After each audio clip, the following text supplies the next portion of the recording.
Bueno, buenos días a todos. Estamos poquitos hoy, parece viernes. Vamos a empezar siempre con repaso de la clase pasada. ¿Les quedó alguna duda de la clase pasada? ¿Se va entendiendo los temas que vimos?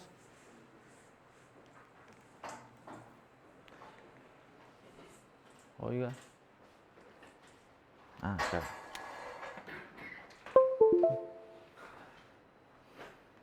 Ahí está. Sí. ¿Qué empezamos? ¿Qué vimos en la clase pasada? Empezamos viendo la última parte del tema 14 de interconexiones y vimos las conexiones que están dentro del chip. Y esas conexiones, a diferencia de las que están fuera del chip, que son la mayoría seriales, las conexiones dentro suelen ser paralelas. Suelen ser unas conexiones todos contra todos o algún otro tipo de conexión para minimizar la latencia, no necesariamente punto a punto. ¿Por qué? Porque la idea es que tengan, como dice acá, muy baja latencia. Estos están, como se conectan directamente los núcleos y las partes más rápidas de la computadora, se espera que sea un bus lo más rápido posible, con la menor latencia posible. Y el problema que tenían las conexiones estas dentro del chip era que eran propietarias. O sea, Intel tenía la suya, AMD tenía la suya. Están trabajando en un estándar común. Vamos a ver si las promesas se cumplen y el año que viene empiezan a aparecer con ese estándar. Por otra parte, vimos las conexiones, no las que están fuera de la computadora, que son PCI Express, no las que están dentro de la computadora, sino las que conectan computadoras entre sí, que son las de mayor escala. Y vimos que, está duplicada la palabra, pero para dar énfasis en cierto modo, la clave acá ya no es necesariamente performance, no es necesariamente, que por supuesto es muy importante, pero la palabra clave es escalabilidad. Son redes pensadas en que, o diseñadas de manera tal, de que puedan escalar muy fácilmente, que se le puedan agregar o quitar nodos lo más fácil posible, porque esas redes suelen tener mucha cantidad de nodos conectados. O sea, ya no es que tienen 2 núcleos, 4 núcleos, 2 computadoras, 4 computadoras, 16. Estamos hablando de cientos, de miles. Y cerramos el tema donde yo les mostré la importancia de considerar el conjunto completo. Cuando se ve esto, es el último tema de ese estilo, digamos, hemos visto procesadores, hemos visto sistemas de memoria, hemos visto las conexiones, y la idea es que hay que ver el pantallazo completo, ver lo que es software, ver lo que es hardware, para encontrar dónde está el cuello de botella, encontrar o tratar de evaluar que todos los componentes cumplan con los requerimientos mínimos, y de esa manera se hace el análisis completo del sistema. Después empezamos con el tema 15, consumo de energía. Empecemos con repaso, que fuimos bastante, digamos, con repaso, para ver los conceptos básicos. Y vimos la ecuación, que tiene varios componentes. Los más fuertes son la frecuencia, la tensión, la cantidad de transistores. Y vimos que recordamos que era difícil bajar el consumo de energía, porque normalmente todo lo que buscamos, buen día, es aumentar todos estos parámetros para aumentar lo que es performance. Entonces, daría la impresión, digamos, que la performance es, en principio, digamos, contraria al consumo de energía. Y eso derivó en lo que es la Powerwall, y derivó en que haya un cambio de paradigma y empecemos a ver técnicas para ver cómo podemos hacer para aumentar la performance, pero sin aumentar el consumo de energía. Y vimos algunas técnicas como, la primera fue mejorar el proceso de fabricación, pero vimos que por más que realmente cumple su objetivo, aumenta el costo, tiene limitación, no es algo que pueda durar mucho tiempo en el futuro, aumenta las corrientes de pérdida que pasan a ser significativas. Entonces es una solución a medias. Vimos otra solución. El corolario de esto era que lo que sí se puede hacer es que no todos los dispositivos o no todas las partes de un dispositivo usen el mismo proceso de fabricación. Entonces, de esa manera, las partes que son más lentas pueden utilizar un proceso más lento y que sea más barato y que consuma menos. Hablando dentro del componente En un principio era fuera del micro y después dentro del micro también. También se implementó que También sí. Sí. Y eso es con la técnica de chiplets. Claro. Vos podés hacer con los chiplets que tu núcleo esté con 5 nanómetros, pero otra parte que no es tu núcleo, bueno, este lo hagamos con 14. ¿Qué sería esa otra parte? Y algún controlador de memoria RAM, por ejemplo. O la memoria RAM, el caché de nivel 3, por ejemplo. Claro, no únicamente el core. No únicamente el core. Buen día. Y después empezamos a ver, les mostré por lo menos un par de diapositivas con otra técnica que a algunos de ustedes les llamó la atención, que es la de usar paralelismo. Y la idea de usar paralelismo era de, lo que dice acá, tener múltiples núcleos para que se mantenga la performance y se logre hacer una reducción del consumo. Y les conté que resulta, digamos, que el hecho de empezar a utilizar la arquitectura de multicore, que hoy en día es común, o sea, con varios núcleos, fue en su momento en su momento no, digamos, hoy en día, una manera de poder mejorar la performance, pero sin aumentar el consumo de energía, sino manteniendo o bajando inclusive el consumo de energía. Entonces, vinieron por una mezcla entre aumento de performance y consumo de energía. Se dieron un montón de cosas simultáneas para lo que hoy tenemos en día en los teléfonos y demás. ¿Preguntas? La última parte del uso del paralelismo, Sí. creo que alguna vez dijimos que no es que se dividen las instrucciones, sino que cada uno de los núcleos ejecuta un programa distinto, ¿puede ser? Puede ser. Hay bastante de eso. Lo vamos a ver sobre todo en el tema siguiente. ¿Estamos? Pero ya vamos a llegar al punto ese, digamos. Pero está bueno que lo hayas traído porque por ahí va la idea, digamos. Por ahora yo les mostré un ejemplito con un bloque lógico que decía, dividimos la tarea en dos y cada uno hace la mitad. Eso me llamaba la atención, Guido. ¿Se acuerdan? Entonces fue el ejemplo de cada uno hace la mitad del trabajo. Después vamos a ver realmente cómo hace cada uno la mitad del trabajo. Pero la idea era esa, digamos. Más que dividir la tarea, sería distribuir las tareas. Por ahí va. Vamos a ver qué es la tarea, qué vamos a distribuir y cómo se van a repartir las cosas, digamos. Y en ese último caso aumentaba el doble del área, pero el consumo disminuía por otra parte. Exactamente.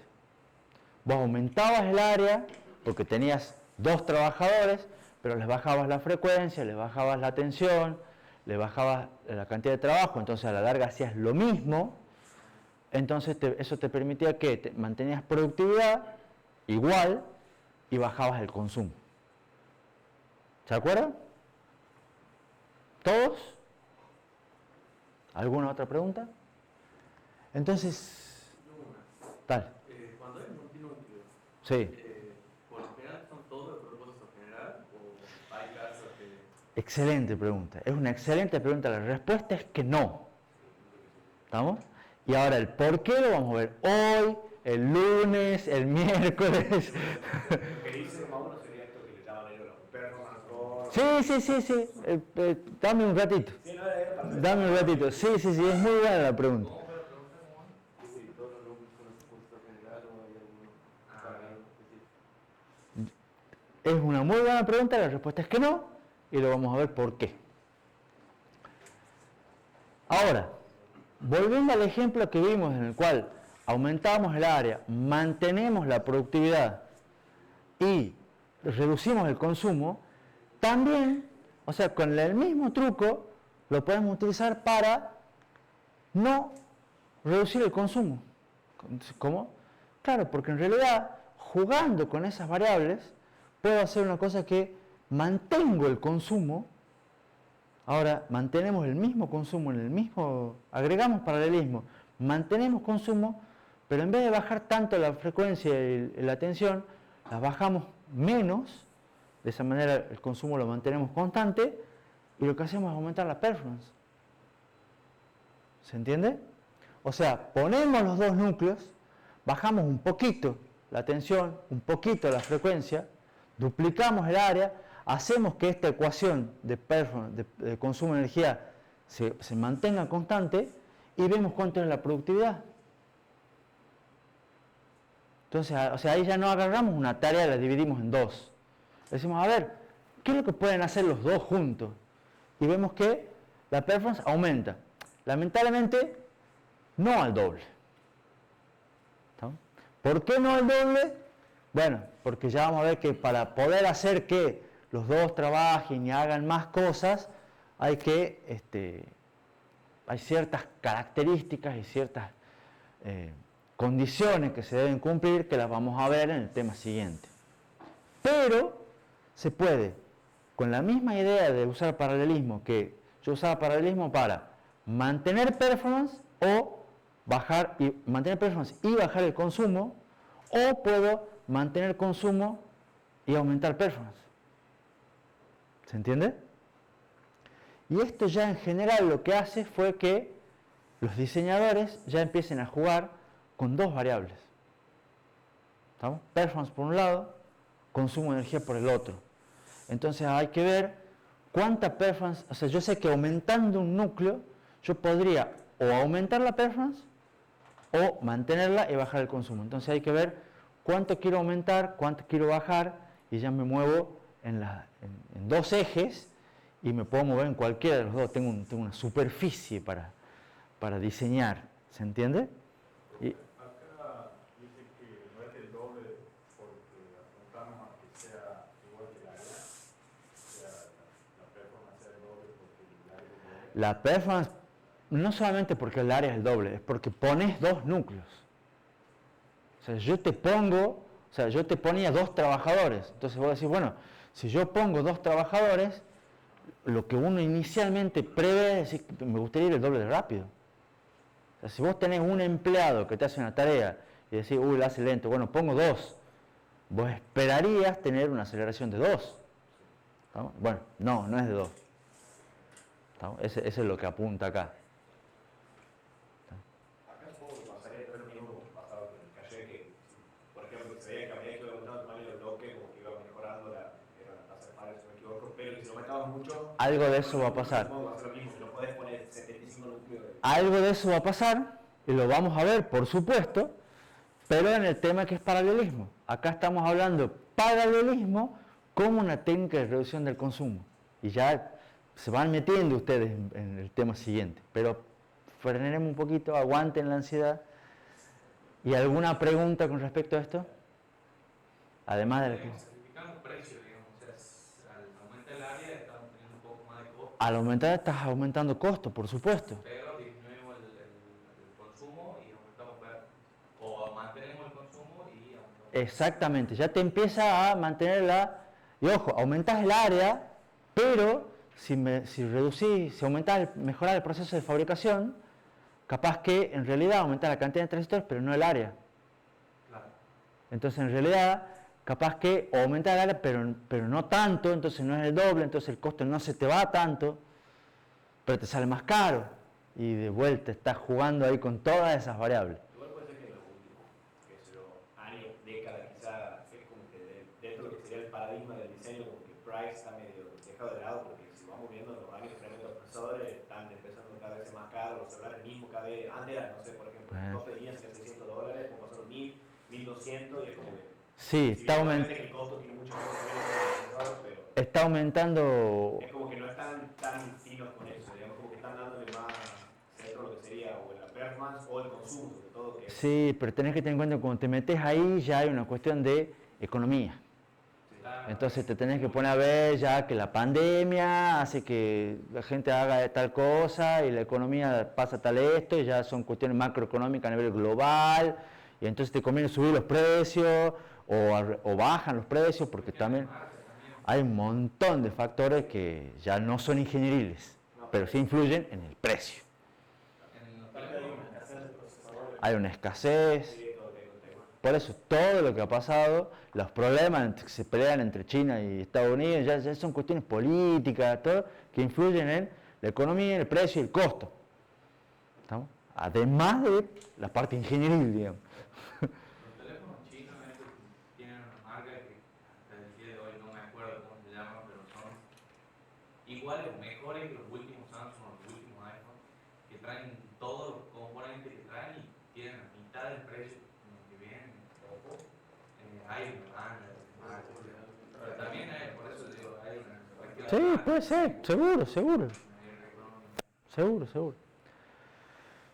Pero bueno, yo les quiero contar que esto surgió la idea, esta es una idea que empezaron a jugar, digamos, empezaron a probar los diseñadores allá hace poco menos de 20 años, 15, 20 años, con esto. Y uno de los primeros procesadores que empezó que fue, digamos, novedoso con este tema y dijo, che, yo voy a hacer una manera diferente de hacer las cosas, vamos a ver qué tal nos va.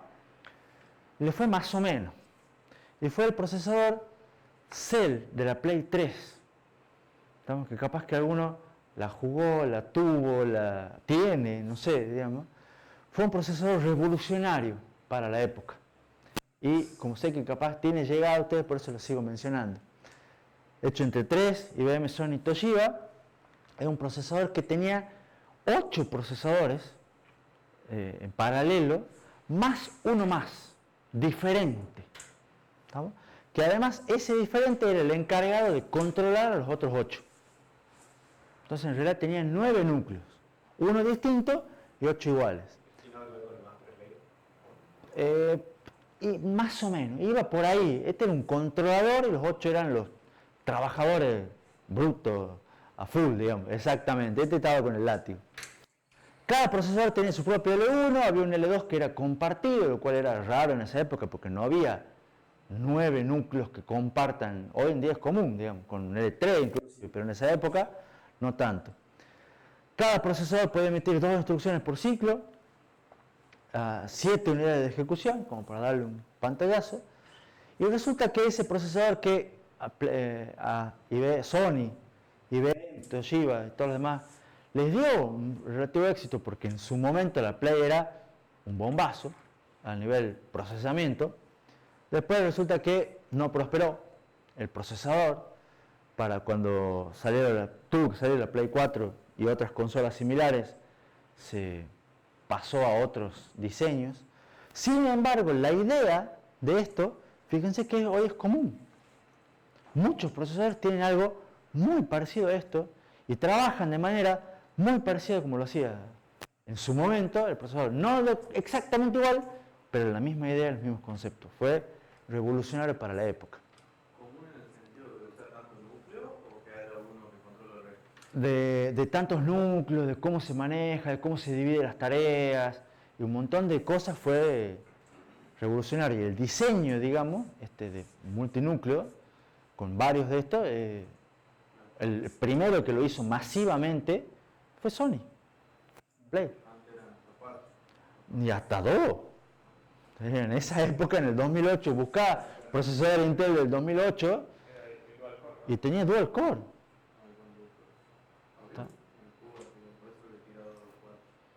Pero capaz, capaz que por ahí o después, por ahí, pero nadie tenía esto, digamos. ¿Cuál era el tipo de conexión de este tipo de procesador? No sé, pero probablemente debe ser una cuestión propietaria de ellos. No era común y no era estándar y solamente ellos lo tenían. Seguramente. Digamos. Una conexión a un chip, digamos, todo esto estaba dentro del mismo package. Y otra cosa que tenía, que salió con este procesador Cell, es que era uno de los primeros en los cuales variaba la frecuencia de trabajo y la tensión de alimentación. Y el procesador venía, entre otras, con una hoja de datos que tenía este es un extracto que tiene esta tablita. Y esta tablita, fíjense que tiene acá tensión de alimentación, BDD, y acá tiene la frecuencia en GHz. Y decía que esos 8 procesadores, los cuales eran los esclavos, digamos, que trabajaban, pueden trabajar en estos rangos. Entonces uno les puede dar, por ejemplo, que trabajen a 2 GHz y podía elegir la tensión de alimentación y era configurable.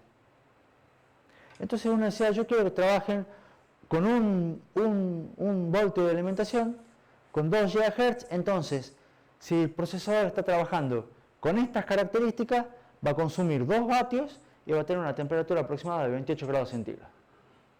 Pero si yo le aumento la frecuencia y lo hago trabajar a 3 GHz, con 1 voltio va a consumir 3 vatios y va a trabajar a 30 grados centígrados. Pero si yo le quiero seguir subiendo la frecuencia, no le puedo subir, ya tengo que aumentar la tensión, por las cuestiones, ¿se acuerdan de la linealidad? Entonces yo puedo llegar a una configuración máxima donde el procesador trabaja 5 GHz, 5.2, bueno, supongamos donde cada núcleo, cada procesador consume 11 vatios y está a 63 grados centígrados. ¿Se entiende más o menos la tabla? Lo importante de la tabla es que el procesador, era que la mostraba la tabla y que decía, yo puedo variar la frecuencia de trabajo y la tensión de alimentación. Y eso era algo que ningún otro hacía en ese momento.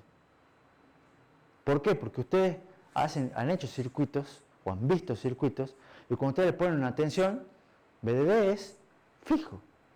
Ustedes no cambian VDD y no lo cambian dinámicamente. O sea, lo ponen y chao, ponen la batería y la alimentación del circuito. Para siempre la misma. Y cuando le ponen un clock, le ponen un clock. Y no es que le ponen varios clocks ni un clock que cambia. Y este cambiaba. Y a veces lo pueden hacer que trabaje en un rango o en otro rango. Y por supuesto hay rangos que no, esto no se puede. O sea, con esta frecuencia, en este nivel de tensión, no está permitido. Ahí se rompe. Entonces traten de no llegar a esta zona donde no funciona. ¿Estamos? Brian. ¿De qué depende que trabaje, por ejemplo, a 2 GHz en 0,9 o 1? Eso era elección del programador, del diseñador. Vos elegías en cuál de los cuadraditos querías que trabaje. Y el controlador, ¿te acuerdas que había un profesor que los controlaba los otros 8? Él les daba las señales para decirle, vos trabajás en este cuadradito. Porque el programa decía que vos tenías que trabajar en este cuadradito. Y el programador tenía que elegir dónde quería. Y según eso se iba a decir en frecuencia. Exactamente. ¿Está? Ciertas combinaciones, por supuesto, las que les dije, no son permitidas. ¿Y eso era para cada núcleo? O sea, yo podía poner uno que trabaje a 2 GHz y uno que trabaje a 4 GHz. Sí, creo que sí. ¿Qué sentido tendría variar la tensión de alimentación y mantener la frecuencia? Digamos? Bajar el consumo. Si vos mantenés la frecuencia, por ejemplo, decís, O sea, variar para arriba, digo, siempre los mejores casos van a ser tan pegaditos al... y el variar para arriba te puede hacer que después, si vos querés moverte, te movas en la misma fila, sea más fácil moverte. O sea, no debe ser, me imagino yo, tan simple pasar de acá a acá. Es más fácil capaz pasar de acá a acá. ¿Entendés? Entonces capaz si vos tenés pensado moverte acá, bueno, ya te dejas ahí. O te movés por columna. Las variaciones, no sé cómo se hacían. Capaz que el controlador solamente variaba la frecuencia y la tensión de entrada era una cuestión de diseño. Acá digamos las que no estaban permitidas sería porque habíamos dicho eso de que no bajaba la tensión, que bajaba la frecuencia. Exactamente. Las que no están permitidas es por una cuestión de que acá se rompe por una cuestión de cómo funcionan los transistores, digamos. El límite del overclock. Entonces vos, si querés trabajar con esta tensión, llegás hasta acá, hasta esta frecuencia. Esto es lo máximo. Si querés subir la frecuencia, tenés que subir sí o sí la tensión. ¿Estamos? Entonces, ¿cuál era la idea? Fíjense, bajando la frecuencia, si mantenemos la tensión, se reduce el consumo. O sea, mantenemos la tensión, supongamos esta columna. Si nosotros bajamos la frecuencia, fíjense que los valores de consumo van bajando, lo cual es lo que se espera. ¿Está? Pero, ¿qué pasa? Si nosotros bajamos la frecuencia, una tarea va a demorar más en terminar, porque le estamos bajando la frecuencia. O sea, si nosotros ejecutábamos, o sea, para bajar la performance, teníamos una determinada frecuencia y le bajamos la frecuencia a la mitad, la tarea probablemente demore en terminar el doble. Sí. Ahí entonces se mantenía la tensión, pero también variaba el consumo. No, variaba la frecuencia y por variar la frecuencia cambia el consumo. Por la frecuencia. Claro. Entonces, la idea también es, cuando se baja la frecuencia, también bajar la tensión y aumentar los trabajadores, que es lo que habíamos visto, aumentar paralelismo, para que la performance no se vea afectada. Por ejemplo, si tienen la tablita a mano, yo para no hacer atrás, usted tiene un procesador que trabaja 4,4 GHz, 1.2 voltios, consume 7 vatios. Eso dice la tabla. ¿Está? Y un procesador que trabaja 2,2 GHz y 0,9 voltios consume 1 vatio. ¿Está? ¿Esos vatios son en referencia a qué? O sea, por tiempo, por tarea. Son vatios, depende de cuánto tiempo lo tengas prendido, va a ser el vatio hora. Claro, porque si me imagino si la tarea demora el doble, por ejemplo, en completarse, de todas formas tienen el doble de consumo de... Exactamente, pero exactamente, tiene razón lo que dice Tomás. ¿Entendieron todo? O sea, el vatio es cuánto consume, ahora depende de cuánto tiempo lo tengas prendido. Eso, la energía también es cuestión en función del tiempo, digamos. Entonces sería la potencia instantánea. Esta es la potencia instantánea. Ahora, fíjense que el chiste es que si se puede cambiar el primero por 2 de los segundos, mantenemos la performance, pero bajamos el consumo. Entonces, el truco estaba en cómo podemos hacer, ya en un procesador real, no en una cajita lógica, estamos para, dada esa tabla, podemos hacer que en vez de darle la tarea a este, se la podemos repartir en 2 de los otros 2, de manera tal de que hagan lo mismo y consuman menos. Entonces el truco estaba en cómo hacemos para repartirla. Y por eso este procesador era muy difícil de programar. Ahí sería bajar, por ejemplo, la tensión de alimentación, pero consideramos de que Bajas la tensión y la frecuencia. claro, como cada uno consume menos, la suma también va a ser menor. Claro. Acá vos vas a tener 2 que consuman 1, va a consumir 2 vatios. En vez de 7. ¿Estamos? ¿Qué es lo que una vez tirada esa idea, tirada esa tabla, tirada todo lo demás, la gente dijo, che, está bueno este análisis, pero ¿cuál es el problema? Esto hay que hacerlo a mano. ¿Estamos? O el programador tiene que elegir dónde va a trabajar y ver cómo va a hacer, y es un lío hacerlo a mano. Está claro, o sea, porque es difícil de programarlo, ustedes lo tienen que saber ustedes, que son los programadores. Ustedes no necesariamente saben exactamente cuánto les conviene, cuándo les conviene, y era un lío. Entonces la gente pensó, ¿cómo sería ideal hacerlo esto de manera automática? Que el procesador solo se vaya dando cuenta. Y así es como apareció lo que se conoce escalado dinámico de frecuencia, que recibe a su vez varios nombres según el fabricante, digamos. Algunos los llaman Turbo Boost. ¿Le escucharon hablar? Los de Intel tienen eso. Otro es Dynamic Overclocking. ¿Qué es un Dynamic Overclocking o Turbo Boost? Que los procesadores ahora, el controlador fue integrado dentro del micro y el procesador solo va cambiando su frecuencia. Entonces ya cuando ustedes dicen me compré un procesador de 3 GB, es una de las frecuencias que maneja el micro. ¿No? Empiezan a dar una frecuencia base. Y después de eso, generalmente la frecuencia turbo de una Intel, que es la máxima. Exactamente, veo que por lo menos Joaquín es el que le presta un poco más de atención a las cosas que lee o que compra.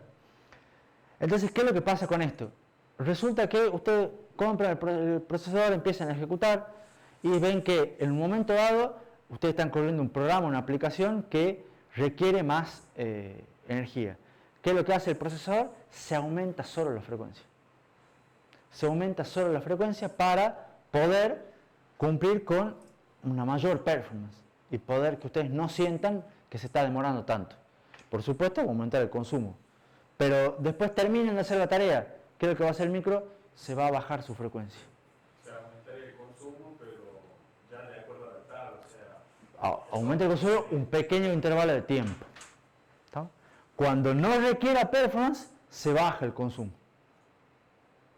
Y lo hace solito el micro. Entonces ahora los procesadores modernos, como bien dijo Joaquín, que hace spoiler, vienen con una frecuencia base y una frecuencia máxima. y en general se van moviendo en pasos que no son continuos, sino son escalones. O sea, no es que pasan de 3,2 a 3,21, 3,22, no, se mueven de escalones de 3,4, 3,6, 3,8, cada uno tiene sus escalones. Eso se lo ve claramente con jugar y cerrar el juego. Eso se lo ve claramente cuando jueguen, con todo. Sí, CPU, placa, todo, digamos. En parte también esto, o sea, el que sube baja la frecuencia también no pasa un poco por la model y la BIOS también. También, sí, en general se ponen todos de acuerdo. Sí. Pero ya lo controlan, o sea, son técnicas que vienen incorporadas en los micros, ¿no? Y se llama escalado dinámico de frecuencia. Que la BIOS pueda controlar esas cosas. Porque a la larga la tensión está en la madre. O sea, el enchufe, vos enchufás a la madre, digamos. ¿Entendés? La fuente va a la madre, no al micro, digamos. ¿Entendés? Entonces el micro dice, che, dame tal tensión, y la madre le tiene que dar, digamos. Así que se ponen de acuerdo entre los dos. Ahí tienen un ejemplito. Fíjense, en este gráfico es la idea de cómo funciona esto de escalado dinámico de frecuencia. Tenemos acá dos frecuencias, una frecuencia 1 es mayor que la frecuencia 2. Entonces, si yo ejecuto un programa con una frecuencia 1, esto es consumo de energía, power, y esto es tiempo, voy a ver que termino rápido la tarea. Pero por cómo se va ejecutando la tarea, en un momento dado yo supero, acá ven que tengo esta montañita, digamos, supero lo que yo me había puesto como una frecuencia límite, un consumo de energía límite. ¿Lo ven? Entonces, ¿qué es lo que puedo decir? Bueno, yo para no tener este pico, lo que hago es bajo la frecuencia. Pero si bajo la frecuencia, yo me estiro así, es como que yo estiro la tarea, demora más en terminar, pero me aseguro nunca pasar el consumo pico. ¿Está claro? Pero en realidad, ¿qué es lo que se busca hacer? Se busca hacer una mezcla de los dos. Entonces, que el procesador es, cuando yo sepa que no estoy superando mi consumo máximo, le meto la frecuencia alta. Entonces, vengo y trabajo a la frecuencia más alta posible. Cuando vea que digo, che, me estoy por superar mi consumo de energía, bajo la frecuencia de manera dinámica. Y cuando vea que puedo volver a aumentar, vuelvo a aumentar la frecuencia y termino. Entonces, de esa manera lo hago un poco más lento que pero no tan lento como este. Y el consumo lo tengo siempre dentro de, o sea, menor que mi consumo máximo. Entonces los procesadores también vienen hoy con un consumo máximo. Dicen, cuando vos estás trabajando, yo te digo que vos no vas a pasar de tantos vatios. Y se lo van jugando con sus frecuencias para mantener este tipo de cosas. Y a veces suben, a veces bajan, y están ahí trabajando, solitos. ¿Es un controlador aparte? Sí, un bloquecito más dentro del Encore. ¿Estamos? De hecho, si te fijas en la diapositiva del Encore, va a ver que había uno que decía Power y no sé qué más. Estaba puesta. ¿Se entiende la idea?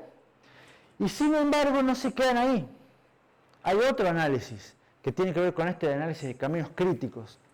Cuando ustedes ven el camino de datos del micro, con el pipelining, con las etapas, con todo lo que habíamos visto antes, resulta que hay gente que se puso a analizar y hizo esta gráfica, que es una gráfica muy difícil de entender, que voy a tratar de que la expliquen, que trata de ver acá más o menos es cuántos caminos, es lo que busca acá, tienen una diferencia de tiempo con respecto al crítico. Entonces, el camino crítico es el que está acá, ¿estamos? O los que están en este sector, que es el que tiene un slack, digamos, de 0, o sea, el camino crítico es el que tiene 0. Y todos los que están para este lado son los que se demoran menos tiempo que el crítico, o sea, los que son no críticos. Entonces, ¿cuántos son los caminos no críticos? Y se ve que son varios. Hay muchos caminos que no son críticos. El camino crítico es el que me determina la duración del tiempo de ciclo, la frecuencia máxima. O sea, ya estamos viendo una A nivel de pipe. Exactamente. El camino crítico me determina la duración del tiempo de ciclo, cuánto es la frecuencia máxima de trabajo. ¿Estamos? Pero hay muchos caminos que no son críticos. Entonces yo podría, dentro del camino de datos, que algunos vayan por un lado crítico y otros por un lado más lento. Y la respuesta es que sí. No todas las partes del micro tienen que trabajar a la misma frecuencia. Entonces directamente lo que hacen es, los hacen trabajar a distintas partes, a distintas frecuencias y además a distintas tensiones. Entonces ustedes no tienen un BDD, sino que tienen varias redes de tensiones dentro del micro. ¿Estamos? Y cada parte del camino de datos, cada etapa, si lo quieren ver así, que no es tampoco tan cada etapa, se va conectando a distintas partes de tensiones, distintas redes, distintas partes de la red de tensión. Y cuando necesita más frecuencia, se conecta a una red de tensión más alta y consume más energía. Y cuando no, se pasa a una red de tensión más baja y anda por un camino más bajo. Y eso se llama un escalado dinámico de tensión. O sea, no estaría entendiendo por qué queríamos que trabaje más rápido si dependemos sí o sí del camino crítico. No es más rápido. Al camino crítico lo vas a trabajar con una tensión alta y con una frecuencia alta, porque es tu camino crítico. Pero las partes no críticas no hacen falta que estén conectadas al mismo lugar, porque no son críticas. Entonces las conectas a una red de menor tensión, con menor frecuencia, y la haces trabajar a menor frecuencia, y de esa manera consume menos. Total no es crítica, no es tu camino crítico. ¿Se entiende la idea? Por supuesto manejan múltiples niveles de tensión, múltiples niveles de frecuencia. Las que están fuera del camino crítico son las que reciben menos tensión.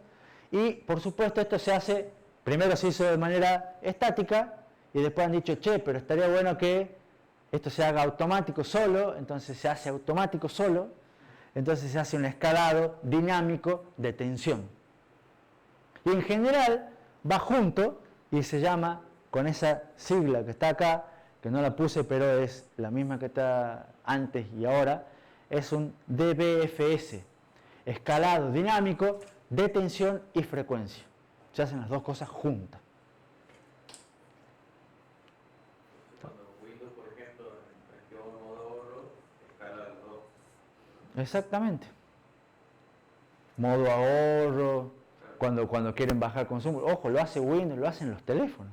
Me gusta eso, de si era bajaba más voltaje o bajaba más la frecuencia. Las dos. En general bajan las dos. Y a veces va jugando dentro de un mismo modo, te mantiene la tensión y te va variando la frecuencia. Como en el cuadrito anterior. Exactamente. ¿Cómo sincroniza todas las tareas que tiene?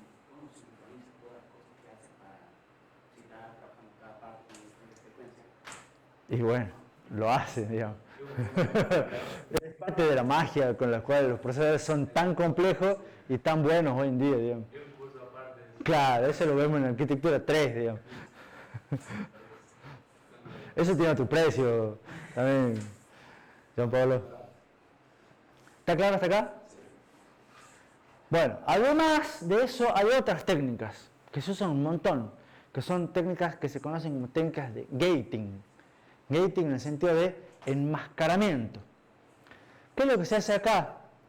La idea básica de power gating es decir, yo tengo mi alimentación y tengo mi bloque lógico, mi circuito, conectado a BDD, a la alimentación que lo alimenta. Bueno, le pongo un transistor en el medio. Le pongo un transistor en el medio, ¿para qué? Para quitarle la alimentación. Dice llanamente. Si no lo uso el bloque, le quito la alimentación. Por ejemplo, estoy trabajando en una parte y no estoy usando punto flotante, le mando una señal acá y desactivo todo mi bloque combinacional de puntos flotantes. De esa manera consumo menos energía. Pero agrego un transistor. Se supone que el agregado de transistor es menor que no me influye tanto y me permite un ahorro de energía significativo. ¿Eso es dinámico cuando el programador dice que utilizará? Eso en general es dinámico. ¿Estamos? Ojo al piojo, no se desactivan registros. Esta técnica de power gating, de cortarle la alimentación a un circuito, solamente es útil para circuitos combinacionales. Si ustedes saben que no los van a usar, los pueden desactivar. Son transistores nuevos que controlan la alimentación, baja mucho sobre todo el consumo estático. Entonces se usa bastante. Pero agregan retardos y agregan controles. Se suele utilizar con bloques inactivos del caché. Si ustedes tienen un caché muy grande y resulta que tienen una carga de trabajo pequeña y no están llenando el caché, el controlador de caché puede decir, che, apago unos cuantos bloques, apago una vía. Total, no la estoy usando. Por supuesto, si tiene datos no la pueden apagar, está claro, ¿no? Como el caso del disco duro que cuando está en uso se apaga y después cuando queremos entrar al explorador se empieza a prender y hay que esperar que se prenda y leer. No sería lo mismo, pero en general la idea puede que sí, digamos, cuando no la estás usando, la apagas. Claro, o sea, si hay un disco duro. Eso sí, exactamente. También toda la lógica de reemplazo de los cachés mientras no hay fallo apagada, ¿no? Sí, podría ser. ¿Estamos? Y otro, también, ya cuando ya tenemos muchos núcleos y muchas cosas, si decís, che, no estoy usando el núcleo, lo apago. Y apago el núcleo entero. ¿Estamos? O sea, si resulta que no lo necesito al núcleo, lo apago. ¿Estamos? Todas esas son técnicas de power gating. Apagar, quitarle la alimentación de manera dinámica a un circuito combinacional. ¿Se entendió? Y ahora, ¿qué hacemos con los circuitos secuenciales, con los circuitos que no son combinacionales? ¿Qué hacemos con los registros? ¿Los podemos apagar? No, porque se supone que los registros mantienen valores. La idea es que lo mantengan. Pero existe lo que se llama clock gating. ¿Qué es lo que pasa? Por supuesto, el consumo también había en los registros. La mayoría de las veces, los registros no cambian su valor cuando llega el clock. O sea, ¿por qué? Porque tenemos un clock que llega bastante seguido. El registro en general mantiene su valor, mantiene su valor, mantiene su valor, mantiene su valor y el clock sigue llegando. Entonces, ¿qué es lo que hacemos? Deshabilitamos el clock. ¿Estamos? Para que el latch trabaje menos. Entonces ponemos una compuerta, pero lo que hace es deshabilitar el clock. Es como decirle, no te actualices. Seguís manteniendo el valor, pero no te actualices. ¿Y cómo sabe cuando cambia el valor? Bueno, ahí es donde está parte de la inteligencia de cuándo vas a deshabilitar o no. En vez de apagarlo, le deshabilitas el clock. Sigue manteniendo el valor, pero no se actualiza hasta que vos le digas de vuelta, ahora sí empieza a actualizarte. ¿Estamos? Agrega de vuelta compuertas, agrega complejidad, pero me permite ahorrar energía. ¿Estamos? ¿Se entiende las técnicas de gating? Después tengo más técnicas. ¿Qué pasa a lo que me había planteado Mauro al comienzo de la clase de hoy? ¿Son todos los núcleos iguales hoy en día? Y la respuesta es que no. Y empiezan a aparecer los procesadores heterogéneos. ¿Qué son los procesadores heterogéneos? Empezó por ARM, en los celulares. Y la idea, la terminología que le llamó ARM en ese momento es big.little.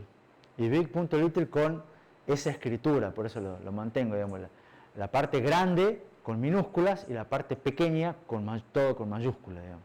No es caprichosa la forma, digamos. ¿Qué es lo que pasó? ARM sigue siendo el líder de los procesadores para celulares. No hay procesadores de Intel ni AMD en teléfonos. ¿Y qué es lo que pasa con los celulares? Hice un estudio y el 80% del tiempo los celulares están en modo muy bajo consumo. Están prendidos pero no hacen nada. reciben una notificación de vez en cuando, están controlando una alarma, están haciendo prácticamente nada. De vez en cuando ustedes lo usan un poco, quieren ver la pantalla, revisan un mail, entran a Discord a ver cuál es la notificación que les mandé, nada más. ¿Cómo? La nota. Y solamente el 4% del tiempo le dan un uso un poco más intensivo, que es cuando se ponen a jugar o a hacer algo, no sé qué otra cosa será que no sea jugar, digamos, pero bueno. ¿Está? Entonces dice, yo tengo un procesador cada vez más grande, cada vez más potente para que al final esté la mayor parte del tiempo haciendo nada. Entonces, ¿qué es lo que dijo ARM? Pongamos dos núcleos, ¿está? Pero dos núcleos que no sean iguales, que sean distintos. Y fue uno, ¿cómo poner dos núcleos distintos? En su momento. Ponemos uno grande, que es un núcleo de mayor performance, y uno pequeño, que sea malísimo en performance, pero que no consuma nada de energía. Que sea muy bueno en consumo de energía. Mantenga el teléfono prendido. Que mantenga el teléfono prendido. Entonces, durante el 80% del tiempo voy a usar este, y la batería te va a durar un montón. ¿Y qué hacen todos los usuarios? Bombazo. Y funciona una maravilla. ¿Estamos? A nosotros, arquitectos de computadora, ¿qué nos sirve? Que los dos núcleos que son distintos son implementaciones diferentes del mismo ISA. Entonces, con el mismo ISA hacemos uno con muchas etapas de pipeline, mucha frecuencia, le metíamos predicción de salto, ejecución fuera de orden. Y al otro, no. Lo hacemos en orden, pocas etapas, tranquilo, chiquitito, barato. Uno con mucho caché, otro con poquito.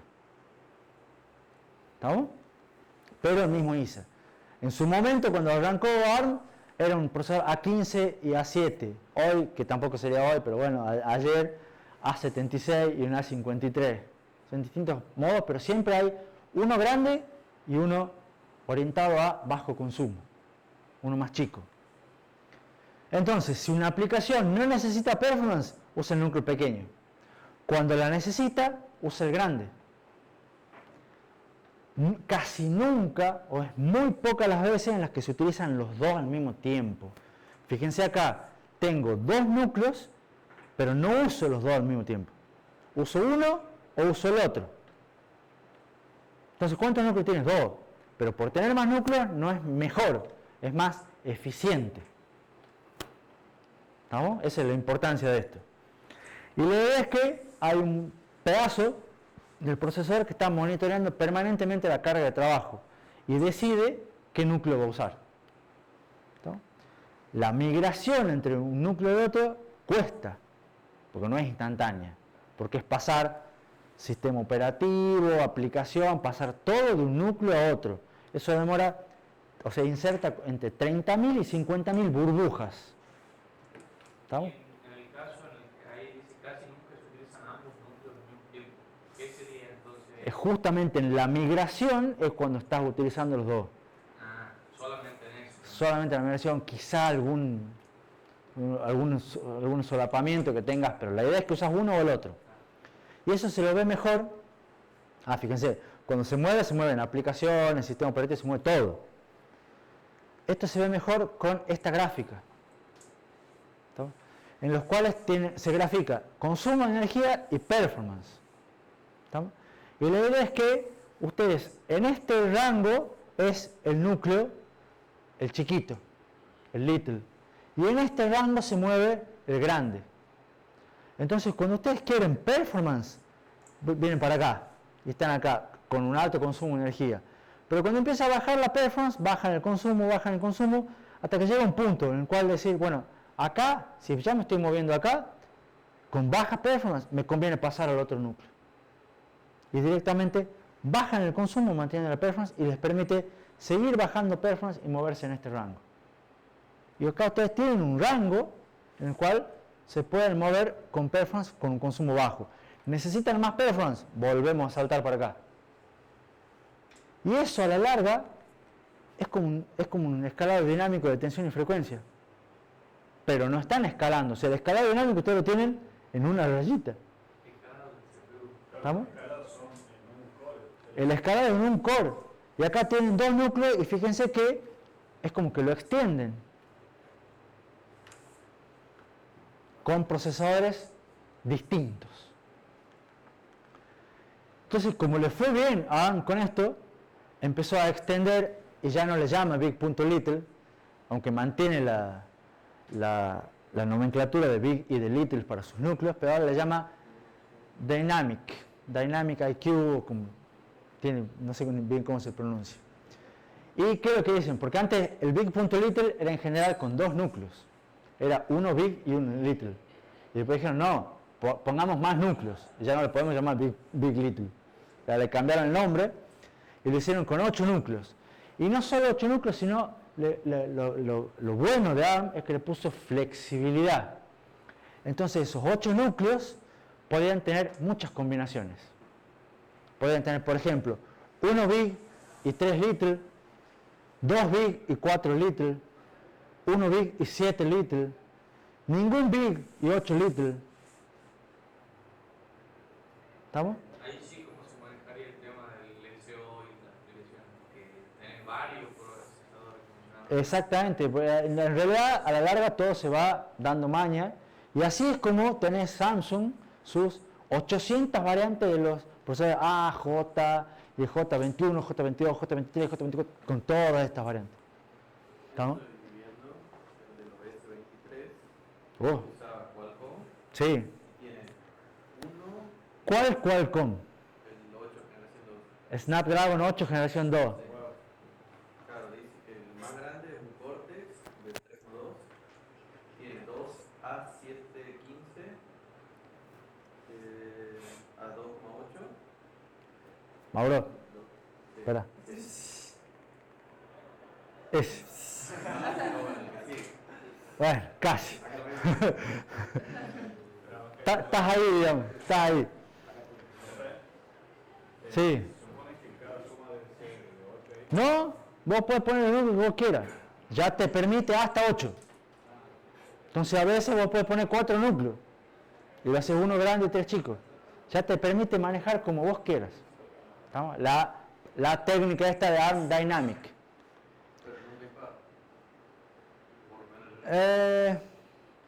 No sé, la verdad creo que no vi nunca impar. Pero no sé por qué, si no se puede o no lo hacen. La verdad que no. Es buena la pregunta, no lo vi. Siempre vi 2, 4, 6, 8. Nunca impar, sí. 6 no tampoco. No, sí había esta de 2 más 4. Y capaz que 1 más 4 también vi. Bueno, no sé. Hay que buscar, digamos. Pero bueno. Siempre pares, digamos. Puede ser. Y ahora, en versiones más recientes, que ya pueden poner, ya tienen varios bigs, distintos bigs, ahora ya le llaman 1 más 3 más 4, 1 más 5 más 2, porque hay uno que es más grande que el grande, digamos. Y ahora soportan hasta 14 núcleos en las últimas versiones. Pero ya esta les permite adaptarse y les permite una flexibilidad, adaptar el micro a la tarea que uno quiera realizar. Y a veces resulta que en ciertos entornos una combinación 1 más 3 les da más performance que una 0 más 8, a pesar de que acá tienen 4 núcleos y acá tienen 8 núcleos. Entonces, cuando ustedes van y se dicen, usted tiene el hermano, la madre, dice, me compré un celular nuevo, ¿qué te has comprado? El procesador, el celular tanto, que tenía 8 núcleos. Y normalmente uno dice, 8 núcleos es mejor que 4 núcleos, debe ser. Bueno, no siempre. ¿Estamos? Depende cuáles sean esos núcleos, digamos. Y depende qué es lo que quieren hacer con el teléfono también. Hay que agarrar un poquito más de lupa y ver realmente qué es lo que quieren hacer y qué es lo que le están dando. ¿Estamos? Pero no necesariamente más es mejor. Por supuesto, Movistar y Personal dicen, tiene 8 núcleos. Samsung también lo dice. ¿Estamos? Pero hay que ver si es mejor realmente 8 que 4.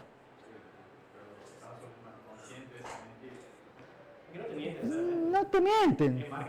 Claro, pero dice, bueno, pero tenés, de vuelta, ¿cuántos celulares Samsung tenés hoy en día en el mercado? ¿Entendés? ¿Y cuál es la diferencia entre el J22 y el J22A? Y después tengo un A22 y un A22A. J. Y son imposibles saber todos los modelos. ¿Entendés? Y los otros, ojo, no es Samsung. Motorola hace lo mismo y Apple, más o menos, Apple tiene menos, pero tiene el Apple, el iPhone, el 14 y el 14 Pro, y el 14 Pro Max, y el 14 Pro Max Ultra. Y así, digamos. Pero igual no sé si cambian tanto la parte de hardware. Bueno, algunas cambian, digamos. Depende del procesador, depende. Samsung seguro, entre los S una cosa, los A una cosa, los J una cosa. Claro, pero todos los datos que hacen por ahí solamente una vez le agregan cámara, le agregan pantalla. También, por eso, depende. Entonces pueden jugar más. Está claro que no todas las variantes, pero juegan con esto un montón, digamos. ¿Las variantes estas serían entre modelos de procesadores? No sé eso. Ya tenés que ver cada uno. No conozco todas las variantes, digamos. Pero la idea de esto es, ¿cuál es el objetivo de todo esto? Obtener ya una mejor performance por watt. Y sobre esto vamos a trabajar también en el tema siguiente. Bueno, yo haría el break acá. No, pero pará, una más. ¿Por qué? Porque ya me spoilé todo, Mauro, digamos. Les quiero mostrar cómo son procesadores heterogéneos actuales. El chip Snapdragon 8, generación 1 de Qualcomm, que es del 2022, ¿estamos? Tiene 8 núcleos. Y un núcleo es un X2, que es de los mejores.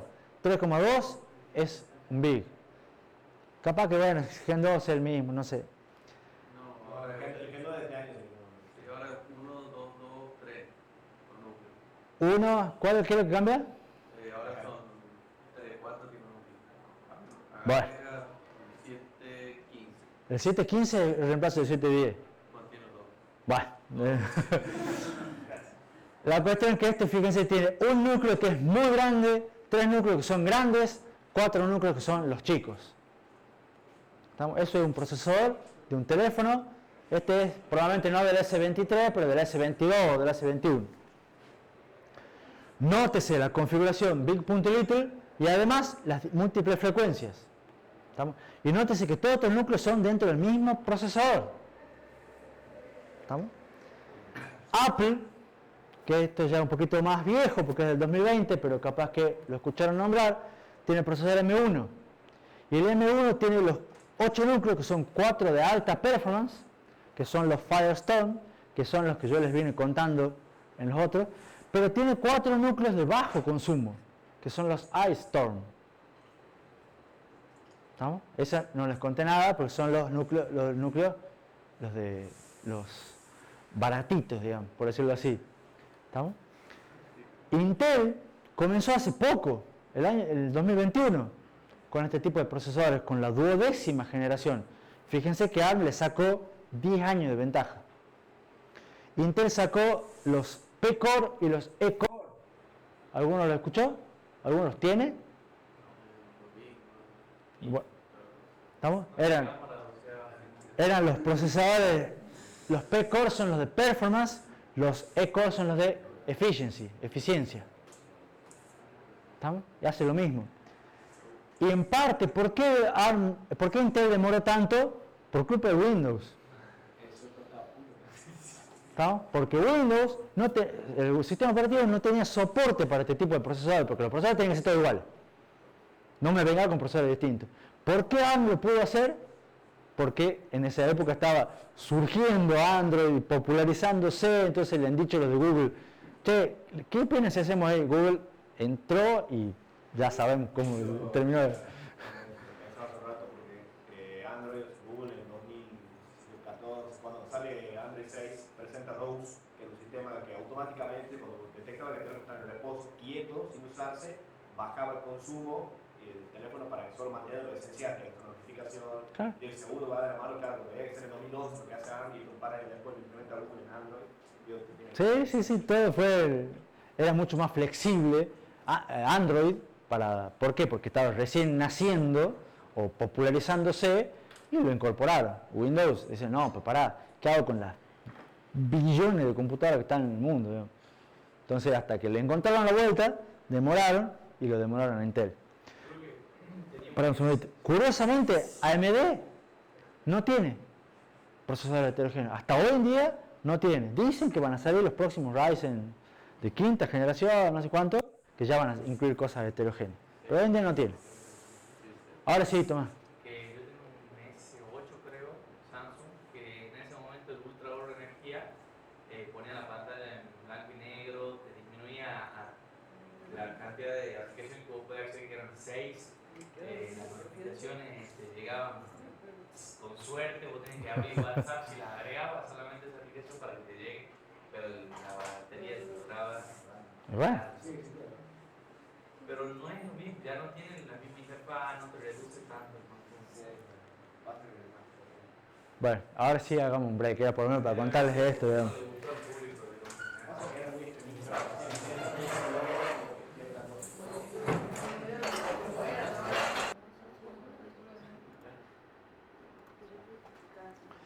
Bueno, y continuando con ejemplos de procesadores actuales, esta diapositiva simplemente les muestra lo que es las gráficas de DBFS, porque acá tienen tensión, frecuencia, y ven la relación más o menos lineal, y lo que tienen es para distintos micros de un procesador también de celular, digamos. El Exynos 9820 era del S10, creo, ya viejo, de Samsung. El Exynos S está compuesto por esos cores. Tiene 3 núcleos exactamente, y fíjense, cada uno tiene su distinta curva de tensión y frecuencia. ¿La curva se podría decir que para un lado mejor que para el otro? O sea, que tenga más frecuencia en un voltaje. Como más frecuencia en general es mayor voltaje, mayor tensión, voltaje no existe. Pero bueno, Claro, o sea, por ejemplo, hay algunos puntos donde el de Samsung tiene mayor frecuencia al mismo voltaje que, por ejemplo, el A55.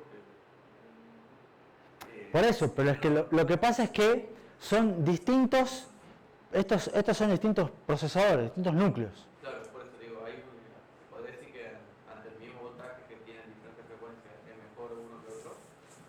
Y el que probablemente el gris te va a dar más performance. Sí, el Del S10, ¿que tenés un S10? Mira. O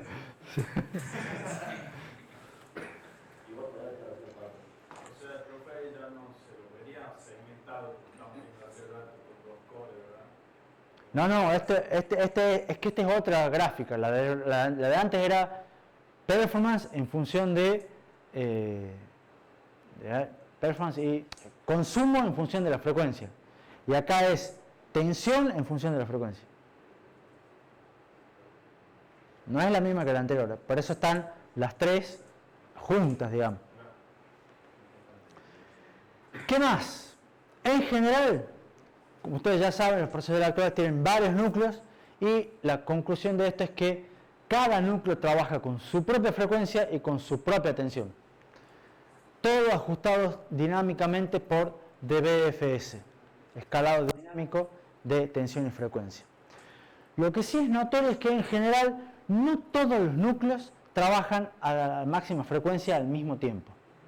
Eso es algo que tienen que saber. Cuando ustedes le dan el procesador con frecuencia base y frecuencia máxima, dicen, bueno, yo puedo llegar a la frecuencia máxima. Pero si llegan a la frecuencia máxima, no llegan a la frecuencia máxima en todos los núcleos. Es en algunos núcleos, eventualmente. Y ahí tienen, por ejemplo, un procesador de Intel, el i9 9900, en esa época fue el primero que pudo llegar a 5 GB en todos los núcleos todo el tiempo. Pero en general no se llega a máxima frecuencia en todos los núcleos. ¿Por qué? No se llega por una cuestión de consumo de energía. ¿Estamos? Lo que sea, si uno activa más núcleos, los más núcleos tienden a consumir más energía. Entonces lo que hace es, se les baja la frecuencia de los núcleos para que no consuman tanta energía. Si son menos núcleos, más frecuencia, más núcleos, menos frecuencia. ¿Estamos? Y también eso permite armar tablas de consumo y frecuencia, como la que vamos a ver en la diapositiva siguiente. Y lo mismo pasa con los cachés. AMD, por ejemplo, sacó ahora las versiones de sus procesadores con más caché. Las versiones con caché X3D, 3XD, no sé cómo es no sé si alguno sabe. Pero le agregan, son los mismos procesadores, pero tienen más caché. O sea, usted tiene un procesador, por ejemplo, no sé, 7800 y un 7800 3D. Entonces uno tiene 32 megas de caché y otro tiene 90 megas de caché. ¿Cuál es la diferencia? El segundo tiene una frecuencia más baja.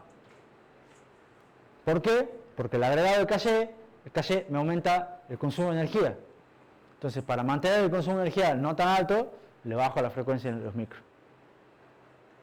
Y se supone que a la larga compensa y da mejor performance, por lo menos para ciertas cargas de trabajo que requieren mucha memoria. Las tablas de consumo por frecuencia es más o menos una cosa así. ¿Qué es lo que se ve acá? Cada columna es la cantidad de núcleos. Este es un procesador que tiene 16 núcleos. Cada fila es cuánto están activos en cada instante. Y se hace esa tabla diciendo, inicialmente yo tengo todos los núcleos inactivos. Entonces, cada celda es cuánto consume cada núcleo estando en ese estado. Si están todos inactivos, este es el consumo de todos los procesadores. ¿Se entiende? Entonces acá en la columna 1 yo prendo un núcleo y lo hago trabajar a ese núcleo al 100%. Con ese núcleo del 100%, ese núcleo tiene un consumo de 20 vatios. ¿Se entiende? Si pongo 2 núcleos al 100%, van a consumir esto. 8 núcleos al 100% van a trabajar así. 16 núcleos al 100% van a trabajar así. Al 100%. Y es una buena pregunta. ¿Por qué baja el valor? Fíjense acá abajo las frecuencias. Acá ustedes tienen cuánto es la frecuencia de la que trabajan los núcleos. Si yo tengo un núcleo, al 100% está trabajando a máxima frecuencia. Y a medida que yo voy aumentando la cantidad de núcleos, les voy bajando la frecuencia de los micros. Pero no supone que todos trabajan al 100%. Al 100% de trabajo, de carga de trabajo, no de frecuencia. ¿Se entiende la diferencia? Carga de trabajo, si estén ocupados. Es que estén ocupados todos trabajando. Entonces fíjense cómo acá abajo tienen 3 filas. Esta fila coarse es a la larga la suma de todas las filas para una columna. O sea, se supone que todos los valorcitos de esta columna me dan más o menos 2. Package, esto me da vatios. Package me da cuánto consume realmente todo el chip, que son todos los núcleos, más todas las otras cosas que tiene el chip. ¿Estamos? Entonces esto siempre es un poquito más, o bueno, en este caso bastante más, pero en otros casos es un poco más. Y la frecuencia es la frecuencia a la que están trabajando los núcleos que están trabajando en ese momento. Entonces de vuelta ustedes ahí van a ver qué es lo que conviene y dónde conviene mantenerse, cuántos núcleos conviene prender, apagar en cada momento para hacer qué tipo de tarea. Y ahí vamos a ver si conviene tener 2, 4, 8, 9, 11, 16 núcleos. Dependerá la tarea donde me quiero mover de esa tabla. ¿Se entiende?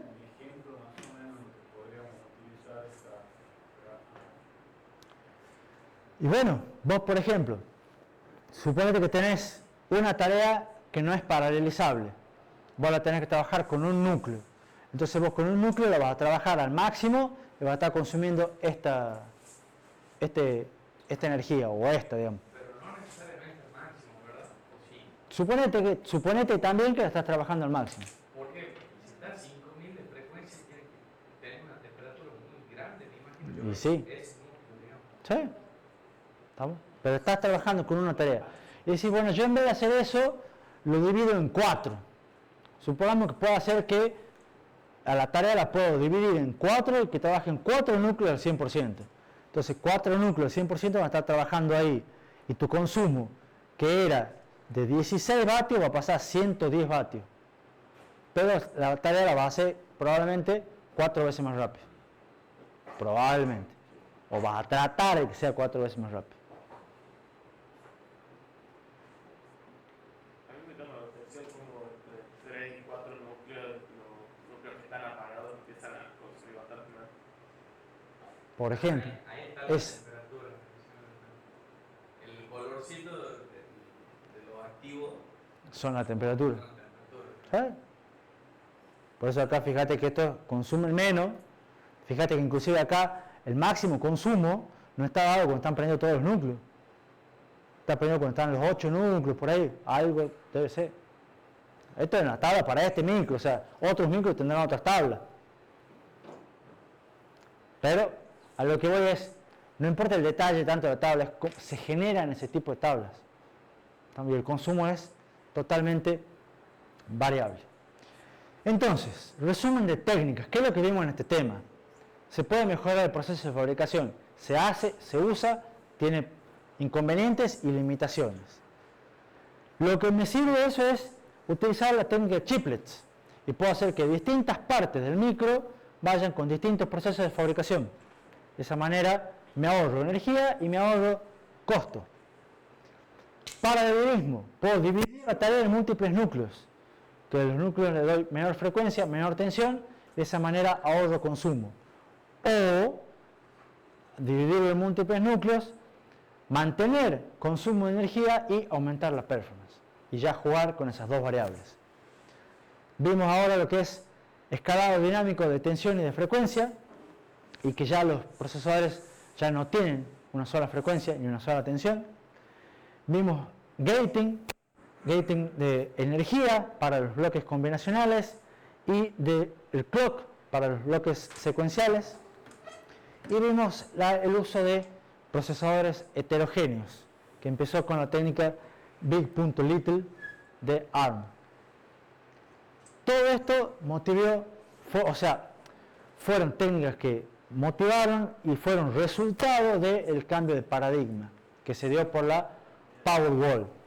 Se empezó a pensar en performance por watt.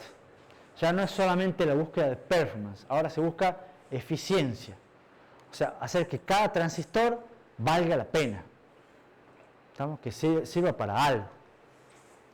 Antes se buscaba un procesador cada vez más potente y ahora se busca mediante varios núcleos pequeños trabajando juntos a obtener la misma performance y que puedan adaptarse a diferentes perfiles. Esto es especialización. Y esto es una idea que globalmente es parecido a lo que pasó con los ISA. Porque antes teníamos los ISA, ¿se acuerdan? Los ISA evolutivos y que cada vez agregábamos instrucciones más potentes y dijeron no, veamos cuáles realmente lo utilizamos y lo hagamos más simple y más pequeño para que sea más rápido.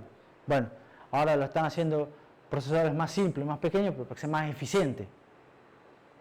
¿Estamos? Y eventualmente si le podemos sacar el jugo más hacerlo más rápido también, bueno, pero le debe que sea más eficiente.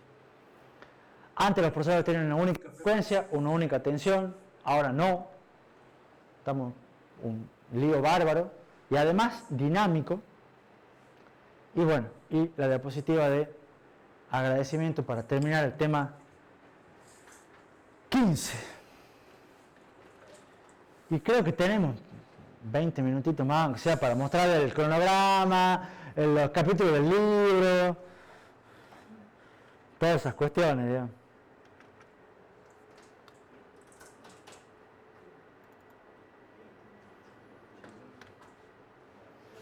Arrancamos con el tema 16. ¿Qué tenemos? Bueno, por acá vamos. Bien con el cronograma, ustedes ya están en la recta final. Este es el tema duro. Este es el tema duro. El tema que tiene práctico. ¿Qué es lo que vamos a ver acá? Un montón de cosas. Básicamente vamos a empezar hablando de qué es paralelismo, distintos tipos de paralelismo, ventajas y desventajas de paralelismo, limitaciones. No te vayas, Tomás. Oh. Justo que vos has visto de che, pero no había una limitación en usar varios núcleos. Bueno, la vamos a dejar en suspenso para el lunes. ¿Va a venir el lunes? Sí. Bien. Mentira, no va a venir nada. Ya. Mira que está grabado. Mira que está grabado. Vamos a ver distintos tipos de paralelismo, como paralelismo a nivel datos, paralelismo a nivel threads, paralelismo a nivel memoria. Vamos a ver coherencia, que si alguno se acuerda era algo que nos quedaba pendiente cuando vemos Caché. Y vamos a terminar con arquitecturas de dominio específico. Y vamos a cerrar, digamos, con un poco lo que habíamos visto recién de Big.Little, pero más complicado, digamos. Va, de un procesador actual, pero más complejo.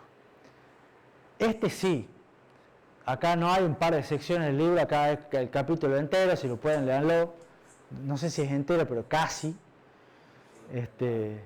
Pegan el palo, digamos, son unas par de secciones nomás que no están, porque es recomendado. Por supuesto, ninguno lo va a leer, pero para el parcial, antes del parcial hay un fin de semana largo, antes del coso, es un buen momento para agarrar el libro, digamos. ¿Dónde estamos parados antes de ver este tema? Vimos primero un montón de técnicas allá lejos de hace tiempo para el primer parcial, técnicas de paralelismo a nivel de instrucción. ¿Se acuerdan?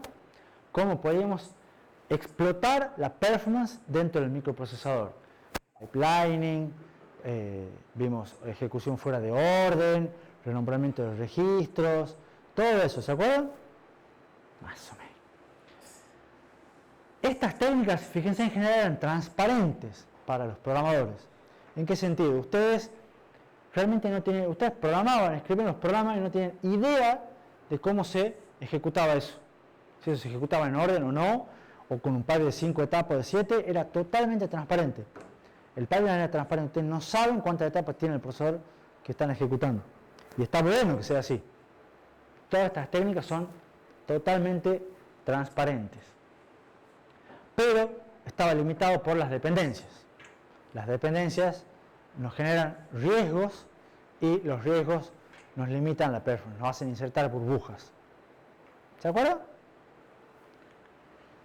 Después vimos que la memory wall fue un problema y lo tratamos de reducir con cachés, con varios cachés, una jerarquía de memorias cachés. Vimos que la power wall fue un problema, el fin del escalamiento de NAR también, y ya no podemos seguir aumentando la frecuencia para mejorar performance, y empezamos a pensar en performance por watt. Y buscamos mejorar la performance mediante el uso de varios procesadores juntos. ¿Estamos? Esa es la conclusión que sacamos recién. Ahora, esto de multiprocesamiento no es una técnica que apareció en el 2004 con la Powerwall. Multiprocesamiento era una técnica que ya existía desde antes, porque servidores había de antes, y desde que se trató de conectar un micro, la gente dijo, ¿y si ponemos dos? Porque el paralelismo, la idea de mejorar por paralelismo siempre está. ¿Estamos? Y nosotros la venimos viendo del tema 2. Pero lo que pasó en el 2004 es que todo lo anterior lo impulsó, lo popularizó y lo llevó a nuestros bolsillos. Porque antes, tener más de un procesador eran los servidores de súper alta gama en los centros de cómputos, lo único que podían tener una placa con 2 procesadores. Usted en su casa, con suerte, tienen una computadora y un micro. Entonces, ¿qué es lo que pasó acá? Lo que ya les comenté. Se pasó de conectar varios procesadores en un sistema, que es lo que pasaba antes, a conectar varios núcleos dentro de un mismo procesador. El System on a Chip. ¿Estamos? Y eso fue lo que hizo que todo el paralelismo se haga más masivo. Y que todos podamos usar y disfrutar de tener muchos múltiples núcleos en nuestros teléfonos. Y ahora la pregunta que vamos a ver en este tema es, ¿cómo usamos estos núcleos? Si es que realmente los usamos. ¿No? Entonces, ¿cuáles son las ventajas y las desventajas del multiprocesamiento? Tener más procesadores, está claro que aumenta la performance. O por lo menos, en principio aumentan la performance. Si yo pongo más obreros a construir una casa, espero que la casa se construya más rápido. Si pongo más cajeros a atender en un supermercado, espero que los clientes se desocupen más rápido. ¿Estamos? Más trabajadores aumentan la performance. Hemos visto que se puede hacer que con más procesadores disminuya el consumo de energía, al menos en principio. ¿Estamos? Hemos visto que se puede jugar con esas variables, pero la idea pasa por ahí. Más procesadores me aumentan la disponibilidad, porque si se me rompe uno, se me rompe el núcleo, bueno, sigo con los otros. ¿Estamos? Y no se me rompe el sistema. ¿Puede pasar eso? Pero más procesadores, vamos a ver que en general disminuyen la eficiencia. Tener más núcleos en general hace que sean menos útiles los núcleos, en el sentido global. Más procesadores generan problemas de sincronización y de coherencia que vamos a tener que manejar. Y sobre todo, el mayor problema del multiprocesamiento es esto, que multiprocesamiento no es transparente. Si vos querés escribir un programa que, o sea, no hay ningún mecanismo que te utilice los núcleos de manera automática. Vos querés escribir un programa que sea paralelizable o que lo puedas paralelizar, lo tenés que hacer vos. Entonces, vamos a ver ahora técnicas, digamos, de paralelismo, pero son todas que implican que el programador tenga que cambiar su manera de pensar y su manera de programar. Entonces, todas estas hacen que sean difíciles. Y en general, estas técnicas no se las enseña, o ustedes por lo menos no las ven. Y conmigo tampoco las van a ver, o sea, yo les voy a contar un poco cómo hacer, ¿no? Pero vamos a ver muy por encima. Pero vos querés aprender a programar, programar ciertas características de multiprocesamiento, que no me quiero hacer un auto-spoiler, pero son todas técnicas nuevas, son todos vos sabés programar en C, bueno, pero para hacer en C en paralelo tenés una extensión, es distinto. Vos querés programar para tu placa de video, es un lenguaje diferente.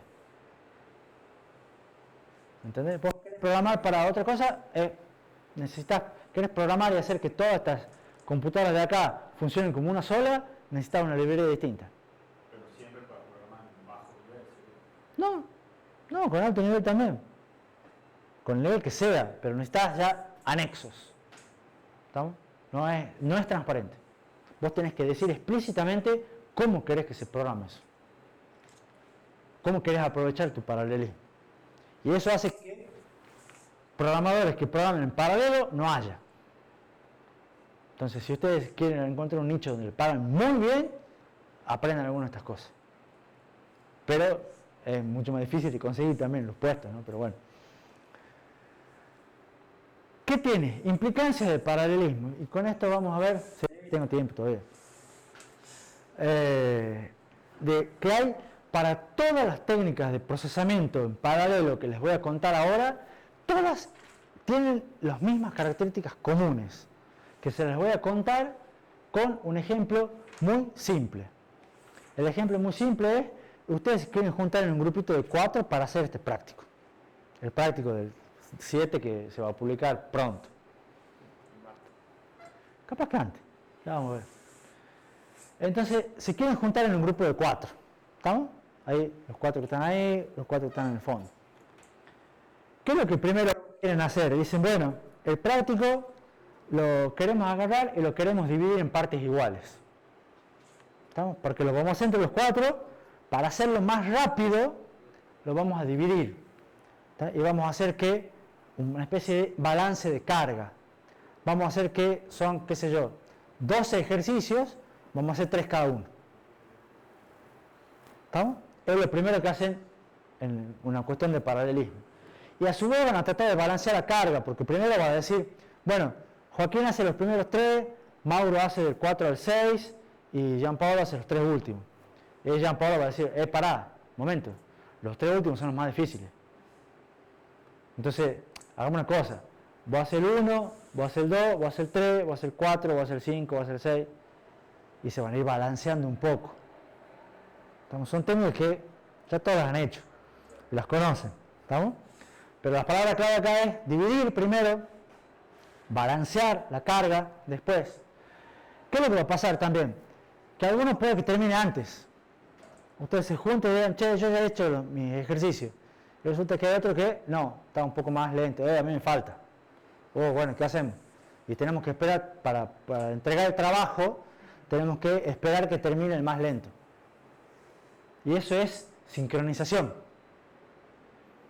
¿Estamos? Vos tenés que presentar, no un práctico de esta materia, vamos a hacer un práctico de otra materia en la cual tengan que presentarlo. Y vos decís, bueno, como para inteligencia artificial, que estuve escuchando ayer la excelente ponencia de acá el compañero Alejandro. Bueno, nos dividamos en tres. Entonces Mateo hace la parte de la aplicación, Alejandro hacía las consultas en ChatGPT y ¿cómo se llama el otro? Pablo hacía, no sé, la imagen. ¿Está? No importa. ¿Estamos? El tema es, che, yo tengo las consultas, falta la aplicación. Bueno, esperá, aguantame un cacho. Entonces siempre hay uno que tiene que esperar al otro, porque no puedes presentar el trabajo hasta que no estén los tres. ¿Estamos? Entonces hay cuestiones de sincronización. Importante, ustedes quieren saber lo que está en negrita. División, balance de la carga, sincronización de los trabajadores. Lo cual para hacer la división también es, asumimos que el trabajo se puede dividir en partes iguales, lo cual no siempre es cierto. Capaz que, supongamos en vez de tener 12 ejercicios, eran 13, y ya hay uno que tiene que ser un ejercicio más. ¿Estamos? Entonces capaz que ese ejercicio más se demore. Después está la parte de, que yo les mencioné básicamente recién, asignar una parte del práctico a cada alumno.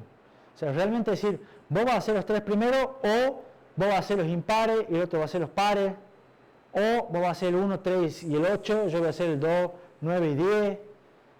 ¿Cómo se asignan? Eso es un scheduling. ¿Qué parte de la tarea va a cada trabajador? No es lo mismo que dividir. Dividir es cómo haces para dividir realmente la tarea en pedazos. ¿Estamos? Después, ¿qué pedazo le das a cada uno? ¿De qué forma le asignás cada pedazo a cada trabajador? ¿Estamos? Además, es muy probable que mientras estén haciendo la tarea, conversen. ¿Estamos? Y eso es una comunicación. Che, ¿cómo vas? Bien, ya terminé el primero. Yo ya voy terminando 2. Buenísimo, ya vamos haciendo esto. Meta, listo. Cuando termine el segundo, avísame. Así hacemos un break y vamos a comprar unas tortillas. ¿Estamos? Eso es un overhead por comunicación entre los trabajadores. Es común. Y ahora, ¿qué es lo que les quiero mostrar de esto? Las partes que están en negrita, ¿qué pasa si en vez de un grupo de 4 son un grupo de 8? Todo en general es un poco más difícil. Porque dividir, hay que ver si podemos dividir el práctico, en vez de dividir en 4, dividirlo en 8. Capaz que se pueda, capaz que no. Capaz que es más fácil, capaz que no. El balance de carga, capaz que es más difícil, porque ya no hay tantas tareas difíciles. Capaz que la sincronización, no es lo mismo coordinarse 4 que coordinarse 8. La comunicación entre 4 no es la misma que cuando hay 8. ¿Está claro? Entonces, todas estas cuestiones, cuantos más sean, es peor. ¿Está claro? ¿Está claro eso para todos? Entonces, todos los tipos de paralelismo que vamos a ver ahora, que les voy a contar yo, siempre tienen que ver esos detalles. Cómo dividir, cómo balancear, cómo sincronizar, cómo asignar y cómo manejar la comunicación entre los distintos trabajadores.